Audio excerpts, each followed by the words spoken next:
ओम शांति। सुनते हैं 8 जुलाई के बाबा के मधुर महावाक्य।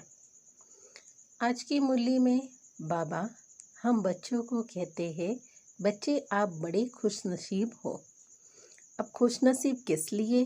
क्योंकि शिव बाबा ने कहा आप सब राजयोगी के साथ साथ राज ऋषि भी हो। तो राज ऋषि का अर्थ होता है जो राज्य पद पाने वाले। साथ ही साथ शिव बाबा ने आज हम बच्चों को स्मृति दिलाए कि देखो संसार में सभी शिवाय नमः कहते हैं, फिर कहते हैं ऊंचे ते ऊंचा वह भगवान है, लेकिन सर्वव्यापी कह दिया ईश्वर को। ये एक ही भूल किए हैं। बाकी सब तो आपस में भाई भाई है, ये नहीं कि सब में राम या परमात्मा समाया हो। और साथ में शिव बाबा ने कहा शिव बाबा के अंदर निराकार शिव बाबा में कौन से संस्कार है जो हम बच्चों को भी धारण करने हैं। और वो हम कैसे करेंगे? नित्य ज्ञान सुनने से। ज्ञान के संस्कार शिव बाबा में हैं तो हमें भी धारण करने हैं, क्योंकि हम गाते हैं ज्ञान का सागर वही है, पतित पावन भी वही है। तो हमें भी वह संस्कार धारण करने हैं। ज्ञान सुनकर औरों को भी सुनाना है, यह कार्य है। साथ ही साथ बाबा ने कहा तुम बच्चों को इस वर्ल्ड की हिस्ट्री ज्योग्राफी सुनाते हैं। नित्य मुरली में हमें शिव बाबा हिस्ट्री ज्योग्राफी समझाते हैं कि मूल वतन क्या है, सूक्ष्म वतन क्या है, स्थूल वतन क्या है। हम शांति की दुनिया में थे, आवाज से परे थे। यहाँ हम हलचल वाली दुनिया में आए, क्योंकि हम आत्माओं ने यह शरीर धारण किया है। और शरीर धारण करके हम ही आत्मा पवित्र से अपवित्र बने हैं।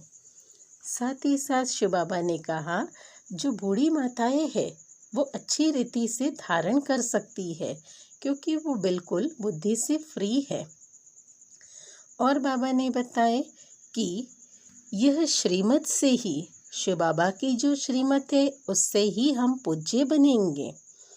साथ में ज्ञान योग भी धारण करने हैं, पूरी तरह से निर्विकारी बनना है। भले हम इस संसार कर्म जगत में हैं, कर्म भूमि में, लेकिन यहाँ हमें शरीर निर्वाह अर्थ कर्म करना है। और यह पढ़ाई पढ़कर औरों को भी पढ़ानी है। बाबा ने हमें मुरली में भी देखो ये स्मृति दिलाए कि बच्चे मन मना भव, मना मन ही मन शिव बाबा को याद करते रहो। सारे दिन का कार्य करते मन ही मन चिंतन चलता रहे। और बाबा हमें याद दिला रहे हैं कि यह दुनिया गम की दुनिया है, फिर भी आप बच्चे इस गम की दुनिया में बेगमपुर के बादशाह बने रहो, क्योंकि सारे गम मिट गए और शिव बाबा मिला तो बादशाह बन गए ना। जहाँ कोई गम नहीं, ऐसी दुनिया में हम हैं। साथ ही साथ शिव बाबा ने कहा अपनी कर्मेंद्रिय जीत बनना है, तो हम खुद पर बादशाही करेंगे, अपनी इंद्रियों को कंट्रोल करना। और साथ में बाबा ने कहा सफलता ही दृढ़ता की शक्ति है, और वह दृढ़ता हमें सफलता दिलाएगी। अच्छा, अब सुनते हैं मुरली का सार। सार में शिव बाबा ने कहा मीठे बच्चे, सारी दुनिया में तुम्हारे जैसा खुशनसीब कोई नहीं। तुम हो राज ऋषि, तुम राजाई के लिए राजयोग सीख रहे हो। मुरली का प्रश्न है निराकार शिव बाबा में कौन से संस्कार है जो संगम युग पर तुम बच्चे भी धारण करते हो? उत्तर है निराकार बाबा में ज्ञान के संस्कार है। वह तुम्हें ज्ञान सुनाकर पतित से पावन बना देते हैं, इसीलिए उन्हें ज्ञान का सागर पतित पावन कहा जाता है। तुम बच्चे भी अभी वह संस्कार धारण करते हो। तुम नशे से कहते हो कि हमें स्वयं भगवान पढ़ाते हैं, हम उनसे सुनकर औरों को सुनाते हैं।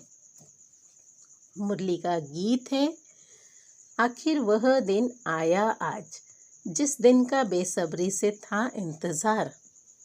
अब सुनते हैं धारणा के लिए मुख्य सार। पहली पॉइंट है, श्रीमत पर पूज्य बनना है। आत्मा में जो भी बुरे संस्कार आ गए हैं उसे ज्ञान योग से समाप्त कर देना है और संपूर्ण निर्विकारी बनना है।